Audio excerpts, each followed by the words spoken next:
আপনি আমি পৃথিবীতে বেঁচে আছি কেন? আল্লাহ পাক আমাকে আপনাকে হায়াতে রাখছেন কেন? দুইটা কাজ আমাদের। যত কিছু আমাদের আশেপাশে ঘুরতেছে, স্ত্রী, সন্তান, ব্যবসা বাণিজ্য, চাকরি বাকরি, এইটা সেইটা, এগুলো সবই গৌণ। আমাদের মুখ্য কাজ দুইটা: আল্লাহর ইবাদত করা, তার জমিনে তার দিন কায়েম করা। বাকি সব কিছু এর আওতাভুক্ত। ইবাদতের মধ্যে এটা এবাদতের মধ্যে এটা কাউন্ট হবে। আমার সন্তানের প্রতিপালন, স্ত্রী ভরণ পোষণ সব ঠিক আছে, কিন্তু আমার মূল কাজ দুইটা।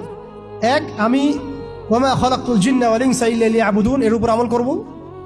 আরেকটা আমি শুরুতে বলেছিলাম, ইন্নাল্লাহা লা ইউগাইয়িরু মা বিকওমিন হাত্তা ইউগাইয়িরু মা বিআনফুসিহিম। আল্লাহ পাক কোনো কওমের অবস্থা ততক্ষণ পর্যন্ত পরিবর্তন করেন না যতক্ষণ সেই কওম তাদের নিজেদের অবস্থা পরিবর্তনের ফিকির না করে, চেষ্টা না করে। অতএব শুরুটা ব্যক্তি থেকে হবে।